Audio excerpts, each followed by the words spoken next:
Failed former President Donald Trump indicted. 34 counts reportedly.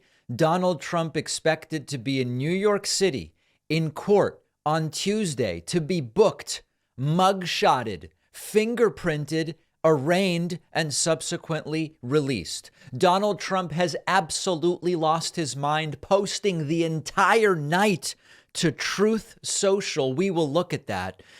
Many of you agree with me that Trump will not see the inside of a prison cell for even one day. But that being said, this shows that no one is above the law. So many people saying this is unprecedented and this is not justice. No. If Trump was above the law, that would not be justice. And he will get his day in court. He is innocent until proven guilty. And I believe that this first indictment out of New York City may be the first of many, with prosecutors waiting to see, will someone be the first to indict a former president? The Associated Press reports Donald Trump indicted, expected to surrender early next week. The exact nature of the charges is unclear as of Friday, because the indictment remains under seal, but they stem from payments made during the 2016 campaign to silence the claims of an extramarital sexual encounter, of course, with Stormy Daniels. Trump has assailed the entire thing, says it's all bogus and nonsense. This is historic in every single way. Donald Trump wildly posting to Truth Social all night. I'm scrolling it for people to see. Multiple times per hour, 3 hours ago, and then going to eventually a lot of posts 3 hours ago, then eventually getting to 7 hours ago, which would have put it at 3:30 in the morning. And 9 hours ago, 1:30, just posting. I'm going to stop scrolling because people are going to get dizzy. Donald Trump initially reacting to the indictment with a misspelled post in which he says he has been indicated. Not only is this the first time that a former president has been indicated by a grand jury, this is the first time a grand jury has indicated any president. And of course, it is beyond parody that even this Trump can't string together a reasonable statement about Trump posting to Truth, quote, and by the way, there's capital letters all over this thing. I'm not even going to mention each time Trump randomly capitalizes. These thugs and radical left monsters have just indicated the 45th president of the United States of America and the leading Republican candidate by far for the 2024 nomination for president. Here he engages caps lock and says this is an attack on our country, the likes of which has never been seen before. Remember, Trump was a one-man crime spree as president, the likes of which the country has never seen before. Trump continuing in all capital letters. It is likewise a continuing attack on our once free and fair elections. No, it's not. The USA is now a third world nation, a nation in serious decline. So sad. Then Trump putting out a more formal statement, which was no less unhinged. I won't read the entire thing. I'm not going to subject you to that. But in the first paragraph, of course, he calls the prosecution a political persecution as well as election interference. He includes the term witch hunt and many other things. In the second paragraph, he says wrongly that Democrats cheated and have stolen. Of course, it was Trump who tried to steal the 2020 election. In the third paragraph, he says this has never been done in nation's history. That's true. But remember, there has never been a one-man crime spree like Trump in the Oval Office in American history. There has never been a president who surrounded himself with so many reliably crooked people. Then he attacks Alvin Bragg, linking him to George Soros. And lastly, he says this will backfire on Joe Biden. Of course, Joe Biden has nothing to do with it. Tuesday, booking and arraignment expected. You know, on Tuesday, big, strong guy with tears in his eyes might go up to Trump and say, "Sir, I'll be taking your mugshot now. Please don't do anything stupid." This shows no one is above the law. That is justice. Although Trump will not serve a day of prison time, the hope is that this is only the beginning. Fox News melting down over the Trump indictment. You know, we deal with a lot of serious things on this show. And Trump's indictment is serious because it has to do with no one being above the law.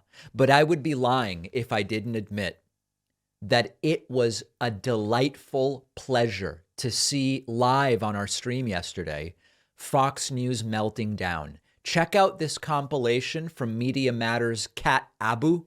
This is just, it's really a delight. I don't know how else to say it. Democrats are branding Trump as a criminal. It's legally pathetic. It's clickbait. It is an unbelievable abuse of justice. Pure balderdash. My heart is broken. I had some tears in my eyes. We found the guy. Folks, we found the big, strong guy with tears in his eyes. It's this guy, Lou Gellermino, a criminal defense attorney. Is broken. I had some tears in my eyes. Looking a little emotional. I feel the same way. If there's a mugshot of Donald Trump, it'll be in dorm rooms and on T-shirts. He is an OG. Even if convicted, that's not going to stop him. Donald Trump could run in part on saying, I'm going to pardon myself and go after the deep state. There you go. Jonathan Turley. Man, that Turley really has, his reputation is just in the toilet at this point. The deep state. It's not open for debate that we live in a police state. It's like Stalin's purges. We're crossing the Rubicon here. This is a political Rubicon that has been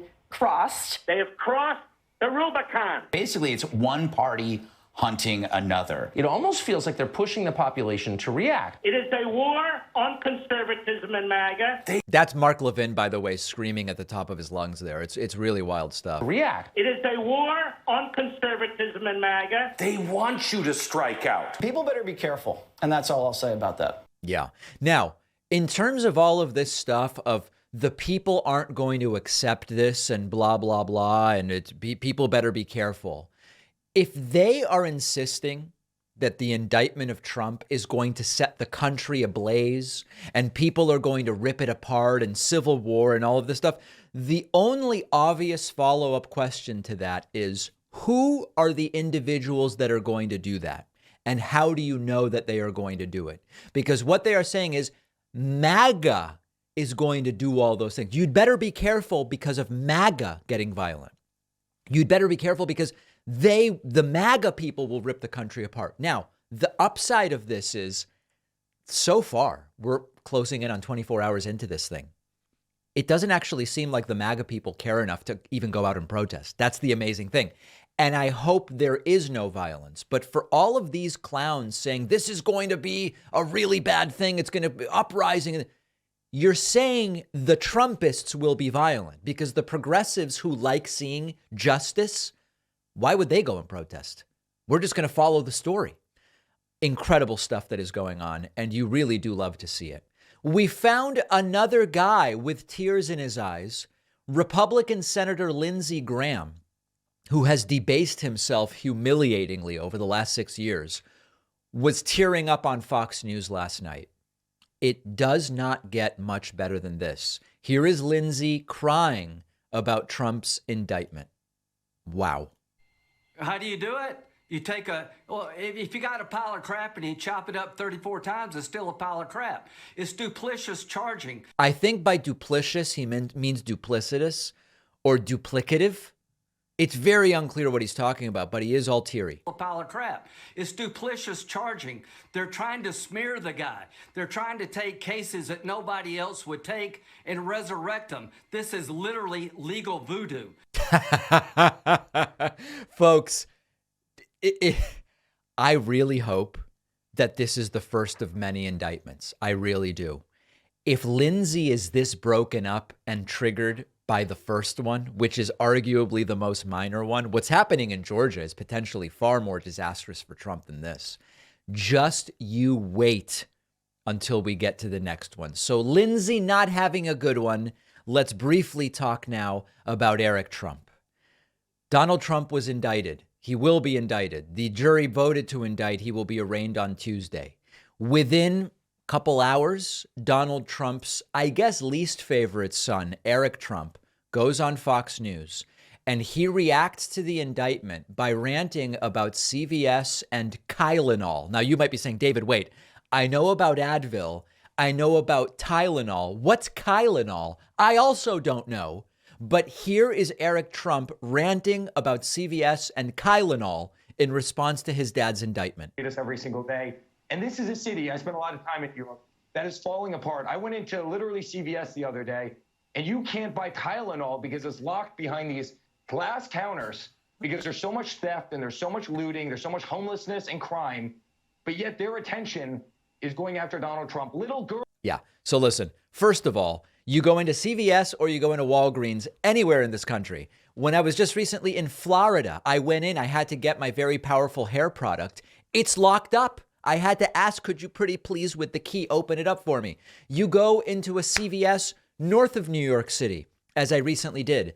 And the deodorant, my girlfriend's deodorant, it's like, everything free. It's free of soy. It's free of beef broth. There's no beef broth. It's, one of these hipster deodorants. It's locked up. Somehow, I don't think that that's really the alternative for Alvin Bragg to be focusing on compared to the Trump indictment. What I would suggest to Eric Trump is maybe hold off on these pathetic appearances because you really seem unhinged and you literally went to CVS. What does that mean? As opposed to you sent someone? I don't even know what this guy is talking about. Lock in, folks, because what we are going to see over the next, 24, 48, 70, over the next 96 hours leading up to the Trump arraignment is going to be increasingly unhinged. And the hope is, and I'm not, people write in and say, David, you're hoping that MAGA becomes violent. No. I didn't want violence on January 6th. I'm against violence. I don't want violence. I don't want shootings. I don't want burning. I don't want looting. I don't want any of it. No matter who's doing it. I hope that MAGA doesn't get violent over this. So far, they really don't seem to care. And even when Trump previously said, I'm getting arrested on Tuesday, which didn't happen on that day, his supporters really didn't seem to be activating the way he wanted them to. So let's all hope cooler heads prevail as justice proceeds. Let's hope this is the first of many indictments. We're going to take a break. What a day. What a day.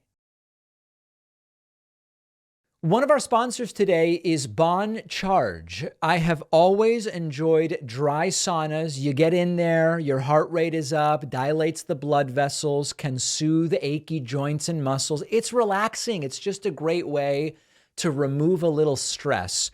Bon Charge is the creator of the infrared sauna blanket, which you can enjoy from home. Super easy to set up. Heats up fast. You don't have to have your head inside like at a traditional sauna at the gym. Nice for meditating or reading, getting work done, relaxing. I have found it to be a great way to unwind at the end of a long day. Easy to clean, sleek, lightweight design, easy to store, and comes with a 12-month warranty. And of course, if you don't love it, returns are super easy. But I think you will love it. Go to boncharge.com/Pacman and use the code PACMAN15 for 15% off. The link is down below. The David Pakman Show is, of course, made possible day in and day out by our members. Membership is cheap, it's quick, and it feels good. You can sign up at joinpacman.com and know that unlike your cable subscription, from which $4 a month go to Fox News, all but 2.9% of every dollar, which goes to just swiping the credit cards and debit cards, comes directly to us. Sign up at joinpacman.com. You can use the coupon code 24starts now to get yourself a discount. Let's go to the phones, my friends. We are going to hear from the most important people to the show, which are the people in the audience. We do these calls via Discord at davidpakman.com/Discord. As a reminder, you have to request to speak if you would like to chat with me. Very important, in order to be called on, your name must be in the format of name and location or location and name. So people with jokes or nicknames or, obvious stuff like that, you won't be called on. So typically, the names would be something like, for example, Harry from Columbus, Ohio. That's the first person to join us today. Harry, welcome to the show. What's on your mind today? David, can you hear me? I can hear you beautifully. That's pleasant. Last time my audio was Well, it was hacked by Antifa. I have no other way to put it, really. They pronounce it Antifa tragic. now. It's pronounced Antifa. Okay, Antifa, my bad. I always get pronunciations wrong. I know, me too. It's crazy. So, you said recently you're back in the gym. Now, I want to just say one thing. Please. You said that you run before you lift. Just I do, and I'm wondering if you're going to tell. I have read that it's better to lift first because then you're at maximum strength and then do your cardio. Absolutely. That is the only tweak I have. I hear you're hitting the weights. I won't ask you how or in what specific way. I'll let you get into that detail when you're ready, of course. Well, I'm ready right now. No, I mean, I don't know what to sharing. say. Listen, I don't. Tell me what lifts do you enjoy? Listen, I'm not like some kind of. I'm not reinventing the wheel here. You know, it's like I have found. I look online and I say, okay, if I'm doing a mix of cardio and weights, and in total I want to be doing 4 days a week, what's the best mix to do? And it's like, oh, okay, on this day do rowing machine and then do arms, and then the next day you can do legs and then run, or whatever. It's just like I kind of just I just try to stay organized in that way. Yeah, it's good to have a split. I think that's what it's formally called. Okay. Where you split up what lifts you're doing. It seems like you're doing a sort of body part based split, which can work for beginners. I think it's an excellent choice. Now, if I weren't a beginning, when does the split stop? At what point?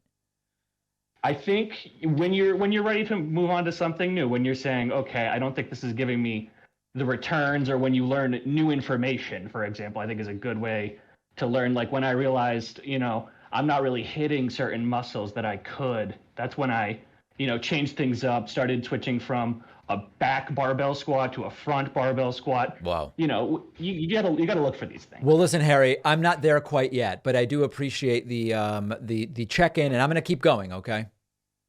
Okay. Thanks for taking my call. I just have one more quick question, and Sure. you can answer it as briefly as you want to. When I listened to your interview with Patrick Bet-David, I listened to the one Sam Cedar had with him last week. I think you guys both did an excellent job dismantling his lazy right-wing points, I'll put it.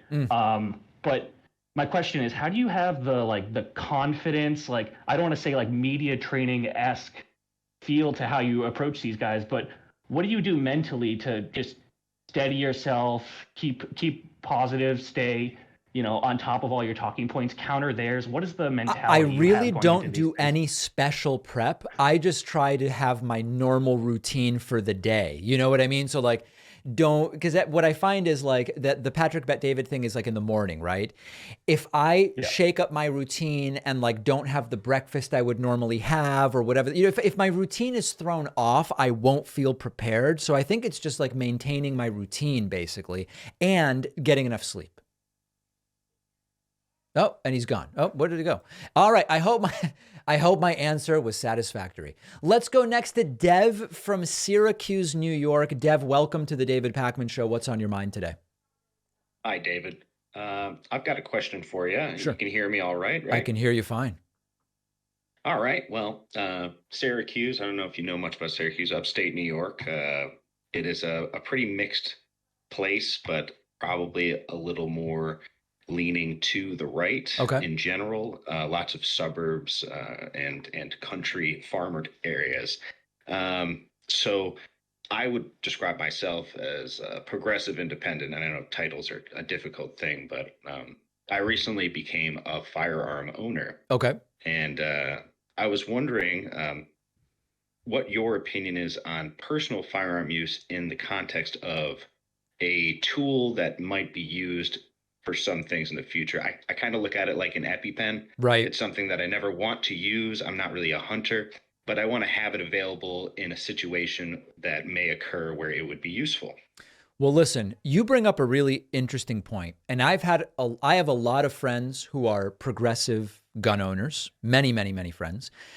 I've opted never to talk on the show about whether or not I own firearms. I've made it clear I support certain rules, and I've said we have a Second Amendment, but we have to do something about the gun. People know but I've sort of stopped short of saying exactly what I do or don't have, just because there doesn't seem to be any advantage to that.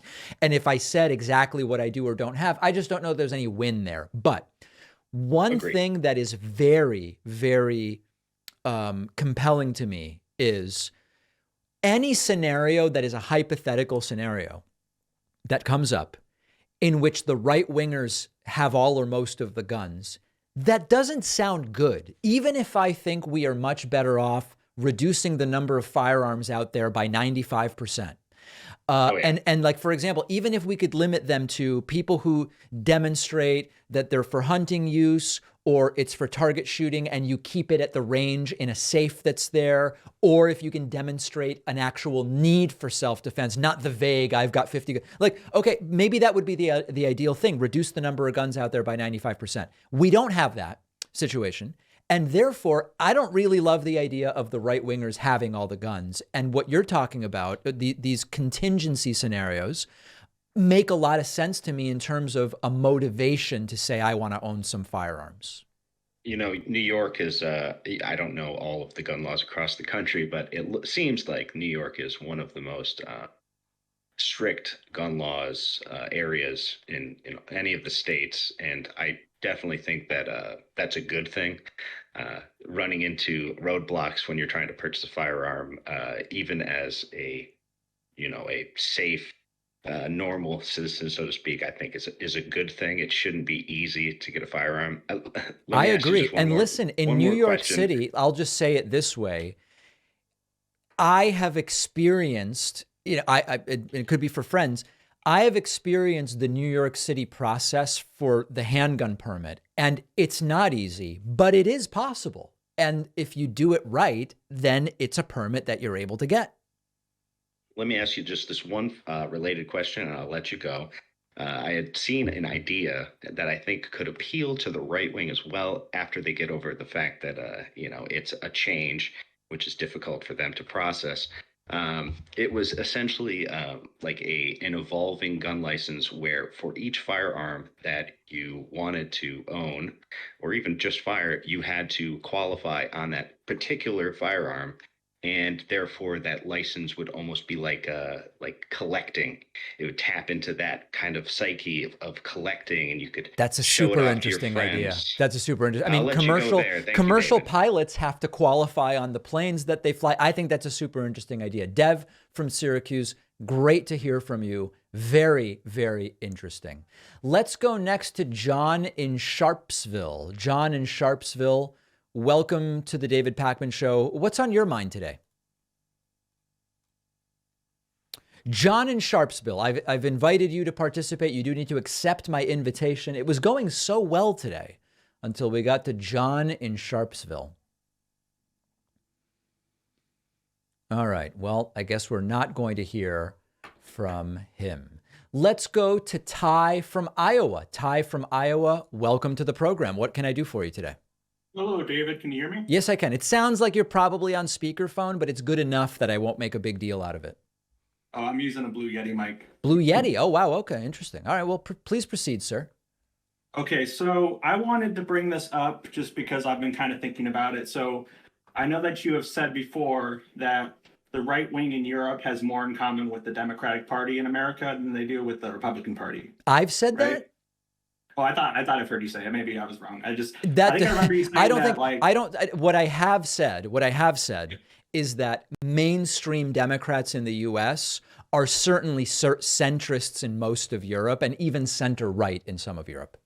I see. Yeah. I see. But I was just going to say, unfortunately, it doesn't seem like that's the case everywhere. So,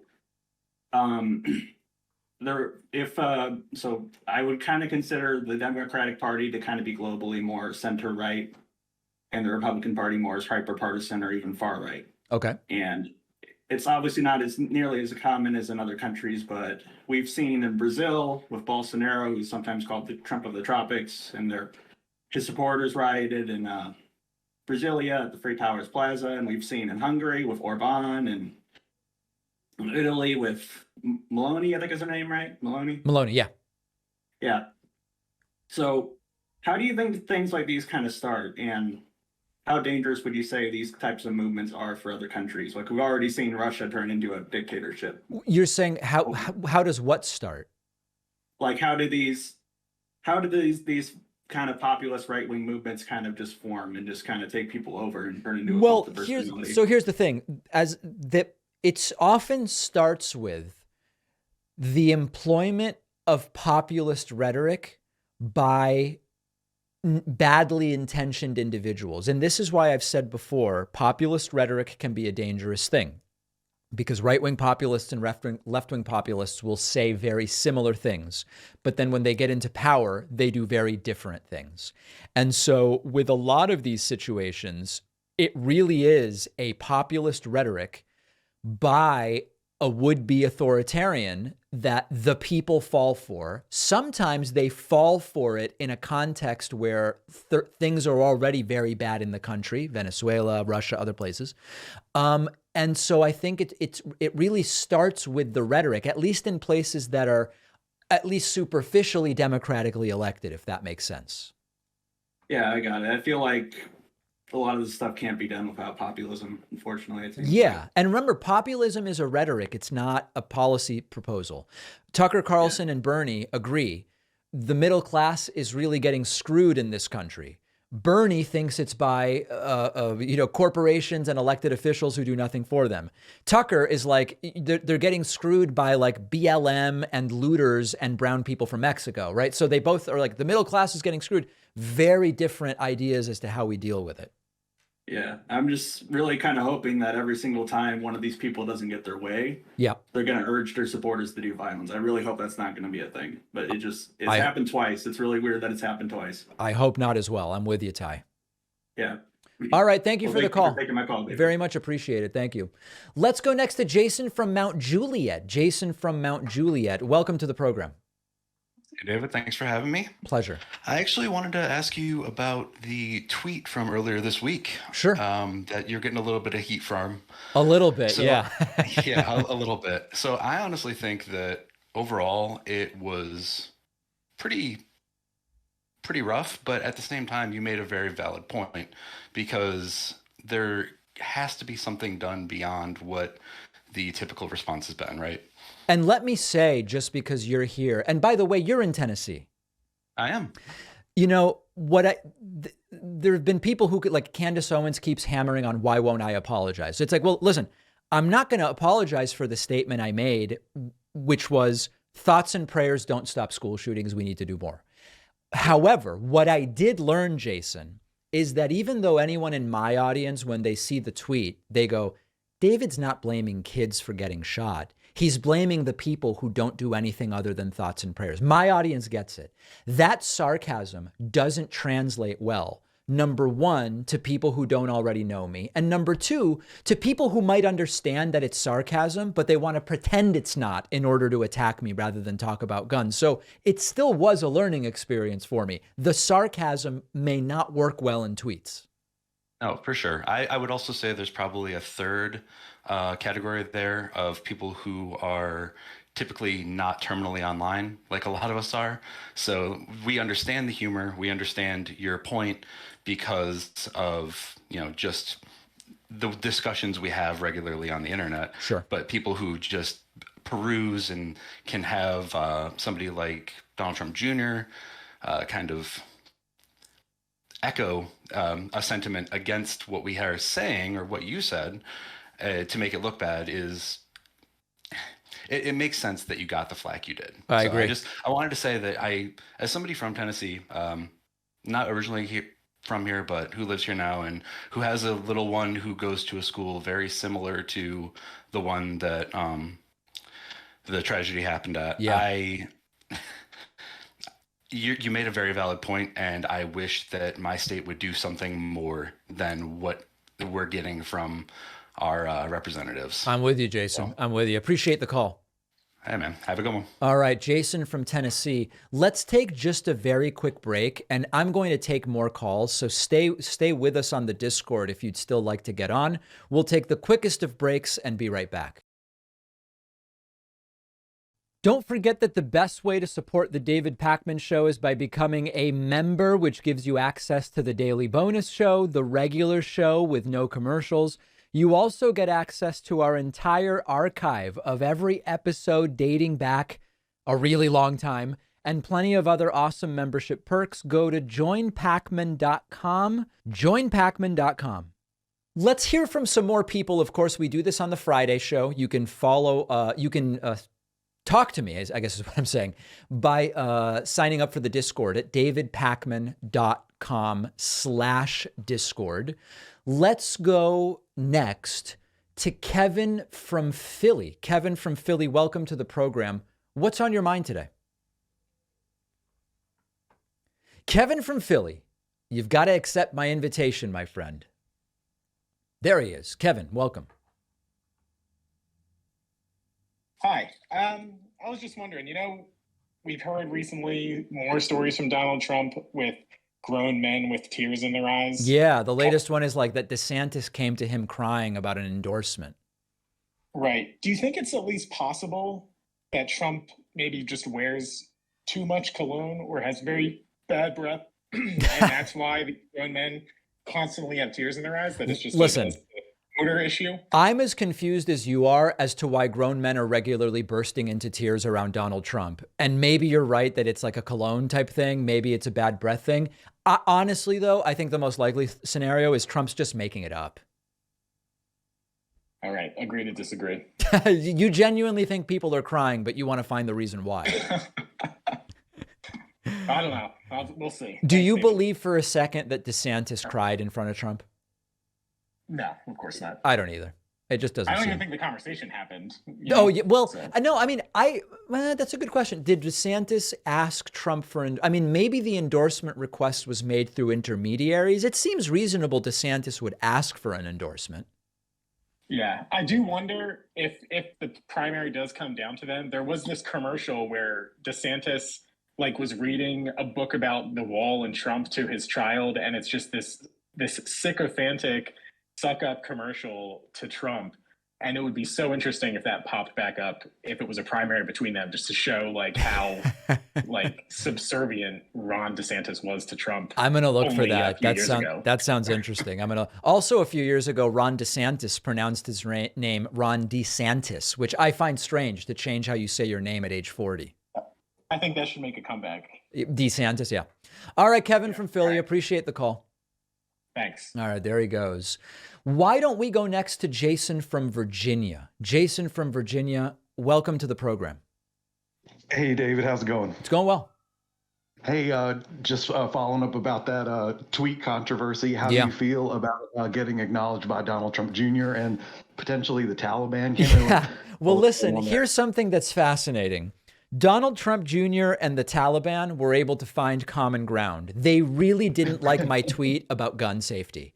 Now, Don Jr. didn't like it because he falsely claims, and whether he believes it or not, that I'm blaming the kids who died for the shooting, which of course I'm not. I'm blaming the politicians who send thoughts, prayers, and do nothing else. The Taliban didn't like what I said. But their context was that I think they used the term Zionist, which for them just means Jew. They took the anti-Semitic approach. So, listen, politics, I guess, makes strange bedfellows. Don Jr. and the Taliban uniting against David Pacman. It's not the way I expected the week to go, I admit. I couldn't believe it. And then, reading just all the hateful comments, but it made me realize that what we see online isn't relevant, or representative of the real world, right? In what sense? Oh, just the online audience is maybe more amplified and, maybe the general population feels. Right. And what's funny is in the last few days, I've been out. Usually, when I go to the grocery store, one or two people recognize me, or if I'm in a restaurant, one person will recognize me or whatever. It's like they all just come up to me. They have no idea about the controversy. It's like every 5 seconds I'm getting a tweet, but out there, it's sort of like most normal people are just kind of behaving normally. Very good, because some of the comments were threatening in a way that was concerning to me. So hopefully, of course, yeah. Right. And there's a number of law enforcement investigations already into those. You might be shocked to hear. Wow. Yeah. All right. Well, thank you so much. All right. There's Jason from Virginia. Great to hear from you. Why don't we go next to Melody from Missouri? Melody from Missouri, welcome to the program. You've been on before, right? Or am I not remembering correctly? Yes, I'm the one who spoke about the drag controversy. I'm the drag king. That's right. Welcome. Hello. So my partner is trans, and with all these anti-trans sentiments going around, and Missouri being one of them, there's actually a protest in Jeff City today. Where do you think it would be safe for us to go that's in the South? My partner has health issues, and we need to move somewhere warm. And oh man, I'm kind of like all these southern, maybe Southwest. I don't know, but we're kind of lost as to what to do. So there's a couple different ways to go about this, and it's really, this has to be your choice. But if you said I want to be in the South, but somewhere that is kind of like safer for trans people, I guess we would say, one of the things that there's a couple things to consider. One is what laws have been passed regarding everything from trans bathrooms to school stuff, if it's relevant to you, et cetera. So like one is like, what is the legislation? And then the other thing is culturally what's going on. And that really varies way more. Within states, it can vary significantly. So like, for example, in Miami, my sense is that Miami itself, and to some degree, probably Miami Beach, culturally are very trans friendly. That being said, there are state level Florida laws that you may see and say that I don't like. So I'm not up on all of these details in order to be able to say, hey, here's where you should go. But I think there's a couple of different things to look at, which include cultural questions. When there's kids involved, it's educational and other things, as well as what are the laws that the states have passed with regard to these issues. Yeah, we were looking at something like New Mexico or Arizona. Possibly there's a job I could transfer to, but like Arizona is interesting. Arizona is interesting because the state has become much more blue, even though there's a lot of crazy people there, as evidenced by the fact that Kari Lake almost won.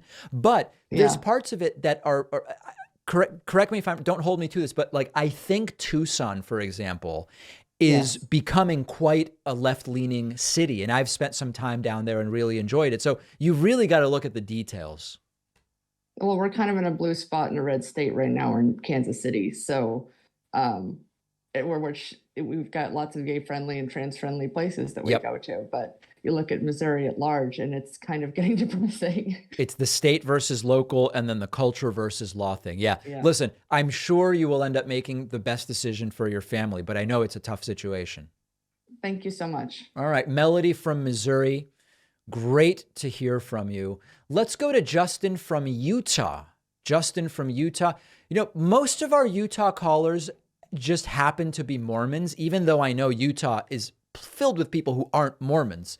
And oftentimes Utah callers are very interesting. Welcome, Justin. What can I do for you? Hi, David. Yeah, so I was born LDS. I'm no longer LDS, just for the record. Okay. Yeah, obviously I live in a very red state. With regard to the gun control debate and so on, I often hear that we need more heroes, right? Versus stricter gun control. I liken that to if we were able to stop cancer, no one ever suffers from the disease again, right? By that logic, the best solution is to, instead hire more doctors rather than actually cure cancer. Right. I think that's a very interesting analogy, which is rather than more good guys with guns to fire back at the bad guys with guns, but make clear by the time the police get there that they're the good guy, not the bad guy, so the police shouldn't shoot them. Why don't we just try to reduce the number of shootings that even start to begin with? I think it's an apt analogy. Precisely. Anything else today, Justin? No, I just, I see that online all the time. It's a common talking point, arming teachers. It's ridiculous. I don't understand where the disconnect is on that other side. Do you have kids, Justin? I do. Yeah. Would you, I don't know what kind of school they go to, but if a school they went to armed teachers, would you pull them from the school? I would consider it, certainly. Yeah. A lot of times with these things, it's like easier said than done. The logistics can be complicated, and then you've got to move kids who have an established social group. Like, I'm not pretending it's easy, but it's at least something you would think about. Yeah, absolutely. I would have the means to homeschool if I wanted to, right? Yeah. So, Yeah, it's very troubling though. Out of curiosity, you said you're like former LDS. Are you no longer a believer in the doctrine, or you are no longer part of an organized LDS church, but you're still sort of like a believer of the doctrine? I am not a believer in any organized religion. Okay. Yeah. Fair. Yeah. Interestingly, my mother would not go to church. She would drop us off. Oh, is that right? At the end of as we got older, we would walk in one door, go out the other, and go hang out for a while. Okay. So, interesting. All right, my friend. Well, listen, great to hear from you. Appreciate your insights and your question. Take care. Thanks. All right. There is Justin from Utah. Very, very interesting to hear from you. Let's go next to Dylan from Georgia. Dylan from Georgia, welcome to the program. What's on your mind today? Dylan from Georgia, you were on, but you've got to select the correct audio device. Hey, David, can you hear me? Yeah, now I can. Cool. Last time I was on, we had it sounded like a robot was speaking. I don't know if you remember that. Well, that happens with a lot of callers, I have to admit. Yeah. Well, I've been a member for a while, and it's great to talk to you. I just had kind of two questions. The first one was, I don't know how much research you've done into it, but what are your thoughts on the Willow project being approved in Alaska? And kind of how does that make you feel with the contrast of all of Joe Biden's promises about, trying to combat the climate crisis and more electric cars and tax incentives for electric, when I read that I think the Willow project would produce the equivalent of 2 million gas-powered cars. Yeah. So I don't know how much you read about that. So here, I have a bunch of articles bookmarked to read, and the insanity on Twitter this week made it so I didn't get to. From the little I've read so far, I'm very concerned about it. I want to learn more, and maybe next week I'll do like more of a deep dive segment on it. But I'm certainly quite concerned about it from the little I've read so far. Yeah. It concerned me a lot too. And I've been reading a lot of, I don't know if you know who Nate Hagans is, but he has a smaller YouTube channel about what he calls, I guess, the meta crisis, which is just this feeling that everybody has that something is wrong and we don't quite know how to address it. He does a good job of kind of consolidating that, but he just mostly talks about the climate stuff in the sense that, we need a cultural change, not necessarily making things more efficient. And even the drive to try to make things efficient as quickly as we would need to, right, in order to combat this stuff is almost counterproductive because of the things that we would use to construct all of these green technologies rely on fossil fuels. And also, it's a cultural shift that we have to make. And, I guess it starts at the individual level. I try to cycle, but that's pretty much all I can do at this point is just cut back as best I can. And I'm sure you're not flushing your toilet 10 to 15 times, which I'm sure helps. I'm trying, I'm at 8 right now. I'm really trying to get down to 5. That would be good. But, if we could only flush only 5 times, it'd be better. Yeah. I just made a note about Nate Hagans. The content seems interesting. I'm going to check it out. Yeah, definitely. Yeah. Thanks, David. All right. Dylan from Georgia. Great to hear from you. Let's go to Casey from Kansas. Casey from Kansas. Welcome to the program. What can I do for you today? Hello. Just, more heavy stuff given the recent, shooting that happened. Yeah. So Tucker Carlson recently had a segment called Trans Killer. The trans movement is targeting Christians following the Nashville shooting. Do you think journalism, quotation marks, that fearmongers marginalized groups with such a broad brush should be illegal in a way? Similar to like what Germany or other European countries would have? Well, there's a number of questions there because first of all, you're using journalism in quotes. Legally, Tucker Carlson doesn't do journalism. He does commentary. So then the question is a broader one, which is, so it's more like in the category of this might be satire, this might be sensationalism. I think we really need legal experts to weigh in on what even could be done before we can even really weigh in as to what should be done, because it's such a difficult question to answer. But I know exactly what you're saying, and listen, scapegoating is not a new technique. Right now, the trans community is being heavily scapegoated from all around. I hope it doesn't last forever, but of course, when it goes away, they'll move on to the next group. But you're asking some really complicated questions that we really need the legal world to answer for us. Excuse me. Okay, yeah. I don't know. I wish there was just something that could be done because, you know, they call themselves Fox News. I They know. go on and they make it seem like there's a little bit of credibility when there's really none. But Then they get sued and then they go, oh, listen, Tucker Carlson's an entertainer. He uses hyperbole and exaggeration and blah, blah, blah, blah, blah. You can't hold him accountable. Nobody should believe that what he says is factual. That's under oath in court, what they say. And then on TV, they pretend like it's news. No, I'm with you, Casey. okay, well, that's all I had. Thank All you. right. Casey from Kansas, great to hear from you. That is all the time I have for today. Great to hear from a lot of new and repeat callers. We will take calls again, and I look forward to hearing from many more of you. If you value what we do at the David Pakman Show, remember to support us on Patreon. Go to patreon.com/David Pakman Show, where you can get access to behind the scenes videos, the daily bonus show, the commercial-free daily show, as well as special discounts on merch, including hats, hoodies, mugs, and t-shirts. You can support the show for as little as $2 a month. Check it out at patreon.com/David Pakman Show.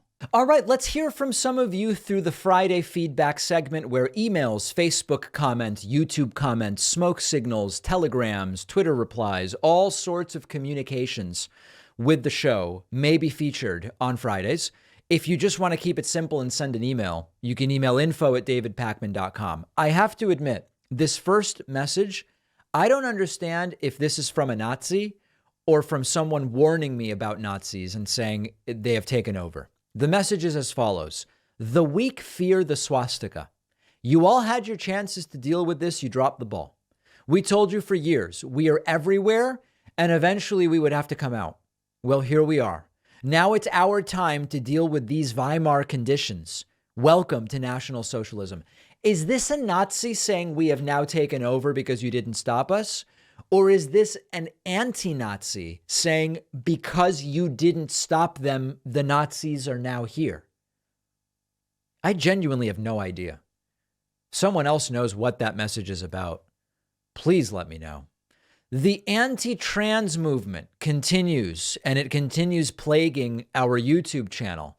User DesroQC says, thank God for people like Michael Knowles and Matt Walsh. These are anti-trans guys from the Daily Wire, fighting against the groomers who are aiming their filth at our children. We are way past being polite and tolerant with you bunch of degenerates trying to indoctrinate, confuse, and mutilate kids. I don't know what this person is talking about. And as I've said before, it seems as though no one is aiming anything at children, but we do have things that exist which parents can decide, I will bring my kid to that, or I won't bring my kid to that. And that's the freedom I thought the right wing advocated for. I thought that's exactly what they wanted. It's very confusing. Rated Arge has a different view about the anti-trans hysteria and says, let's find a small marginalized group of harmless people and really stomp on them and make their lives miserable just to show how big and strong and brave we are. You know, this reminded me, it's a very good point.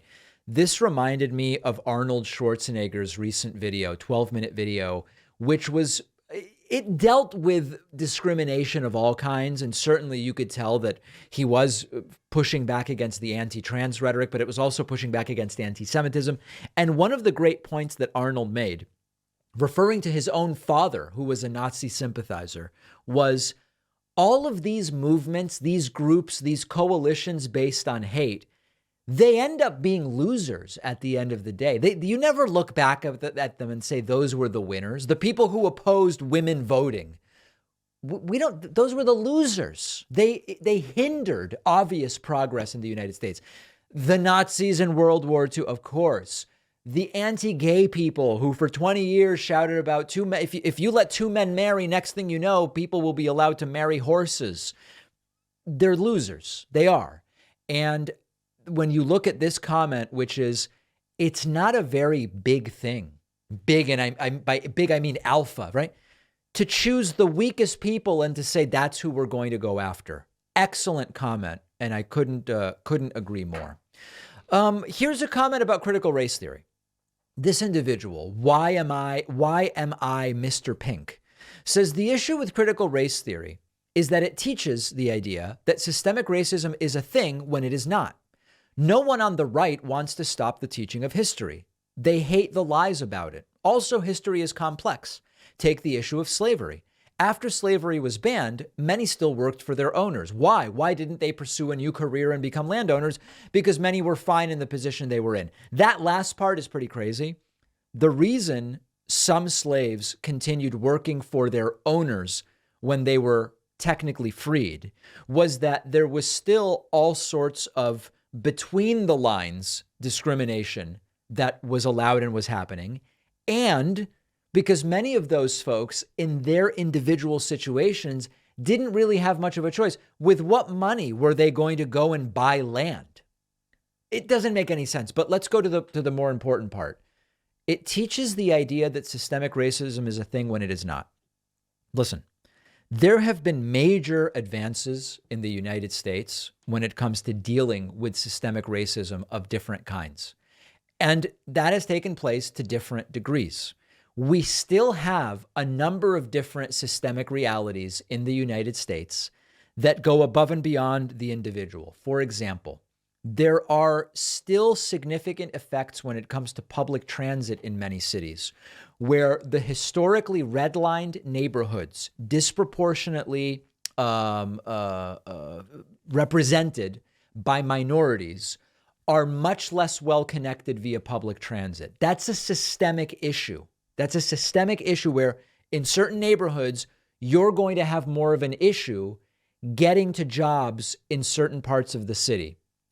And the reason that that is the case is because it is a vestige of racist redlining. Okay, that's a systemic issue. That doesn't mean every aspect of society is racist. There have been a number of interesting studies done where the same resumes are submitted with traditionally identifiably white-sounding names and black-sounding names.